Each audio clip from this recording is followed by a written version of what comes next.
Boom! Finally! Finally. I'm finally free from this ship. Ladies and gentlemen, today we are going to talk about Toulon, the French premium Tier 7 large cruiser, which is in fact the very first large cruiser at Tier 7. And boy, was it a wild ride. While you might expect that 305mm guns at Tier 7 would be great, well, Wargaming basically decided to butcher them as much as possible. Now, thankfully, I did end up buffing them quite a bit compared to the first versions. But boy, it's still not there.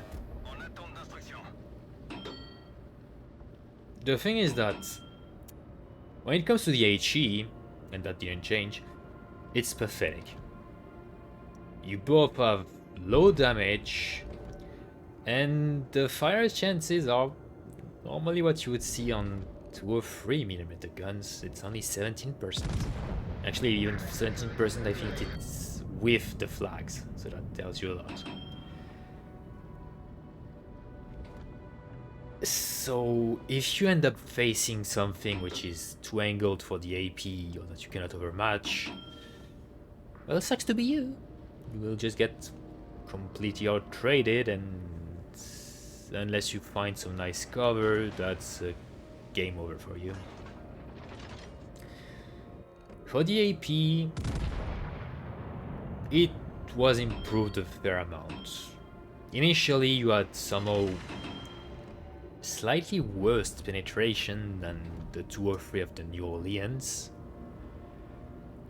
because it was even worse AP shells than on the Tier 4 French battleship Courbet. So you had absolutely horrible ballistics, and the penetration was absolutely horrible. And even the real booster couldn't save that. But yeah, now they buffed the penetration a fair amount as well as the ballistics, and you end up with what is essentially the best AP shells, or at least in terms of penetration, the best AP shells at Tier 7 for cruisers. And as you will be able to see in this game, when you get enemy ships giving you broadside, well, the ship slaps pretty hard. That's at least one thing this ship has going for her. Now, it's not all perfect because you are still hindered by the very long reload of 28 seconds, as well as, just like the rest of the French large cruisers, so the very bad dispersion. And there is also, as usual, the bad turret throwers. So it's definitely not all green. At least though, this ship has a fair amount of tools that allows her to maximize the efficiency of her AP shells. Namely, she has great concealment. As you can see, it goes down to 10.1 kilometers, which is pretty impressive for a ship of this size. And she also gets the French 20% speed boost that allows her to get to advantageous positions quickly and quietly.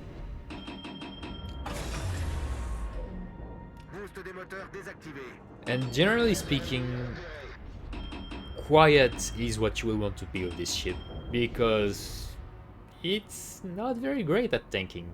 Sure, you have the 13mm tech armor, you have the thick belts, but you still have the 16mm bow and stern, the sides are still 25mm. And generally speaking, it's a large cruiser. You are much bigger than all the other Tier 7 cruisers that you might find. In fact, you might even say that you are too long. Get it? Get it? Too long? Too long? Funny. Anyway, now at this point in the game, I'm just buggering off from A because, well, I just don't want to mess with Namagi. He could just demolish me in 2 salvo if I'm unlucky, so... Even with the 30-minute attack armor, I'm just not going to try. I'm just moving to D, like, this Amagi is just screwed. The Lexington and the two battleships will happily slaughter them, so no point staying around. The problem is that my entrance in the action over D was pretty bad. Like, I have this big problem of getting baited when the ship is behind an island, of aiming too high because I'm looking at the HP bar and I just think the ship is higher than it actually is. So yeah, on that Indianapolis, instead of getting a massive salvo, I only got just 3 penetrations. Now, it's not the end of the world, like, Aigle will be able to secure the decap, because the Indianapolis only popped his radar far too late. It's about... So yeah, the Aigle is now safely able to get away once the cap is secured, and no big deal. Meanwhile, I'm just going to slowly get towards the decap, and once I'm in range, I'll be able to slaughter the Indianapolis, because unlike the other American, well, actually it's just a New Orleans. Unlike the New Orleans, Indianapolis was still stuck with the 60mm bow and stun that I can happily overmatch. Now, yeah, as you just saw, at medium and also at long range, the dispersion is very working against this ship. That's why you generally want to be, of course, not too close from the target, but as close as possible to make sure that you won't get betrayed by your dispersion. And in the meantime, you also get as much as possible from the AP shells. You will, in general, want to find some nice island cover between which you can sneak in. And yeah, after that you peek around with the guns since they are all forward. Try to get the broadside of targets. And yeah, hope that you don't have to switch to HE. Because at this point, it's over.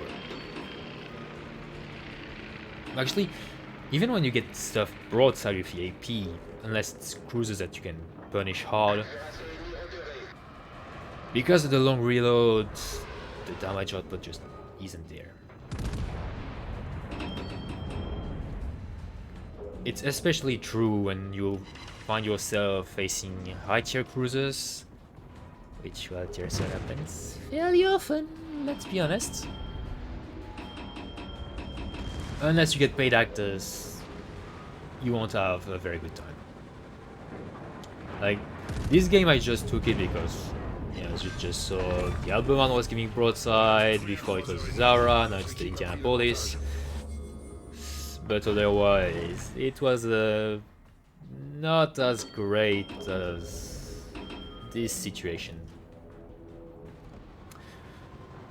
Now at this point in the game, I got a bit too overconfident because, sure, I got the kill on the Indianapolis. There's still that Zeton sitting behind. There is the New Mexico, although that one is still well behind the Thailand. But you don't want to get too cocky. You still want to keep in mind that if you are unlucky to the ship gets completely demolished. Don't stay too far from islands. Of course, not all. Don't just completely hide and be useless, but yeah, in general, be careful. You are still a tier 7 cruiser after all. But yeah, at least now I'm in fairly good position. I can I have the broadside at Seaton that Albemarle also decide to, for whatever reason, peek around.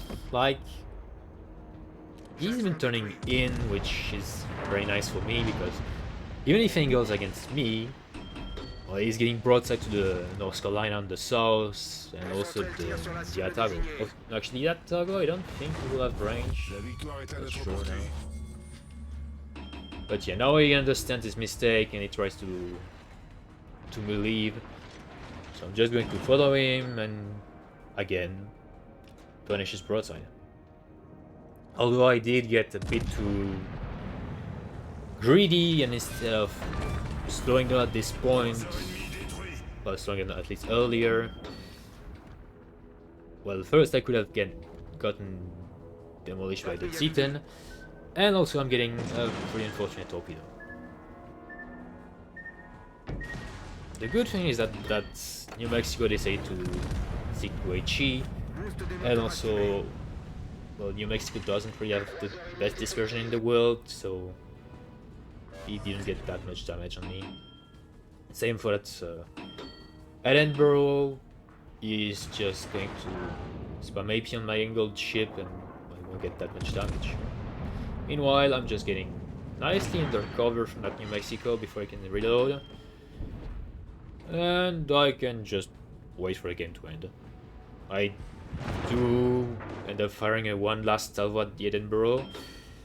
And yeah, it's another textbook example of why you don't want to shoot at long range too much, because somehow that broadside Edinburgh to repent.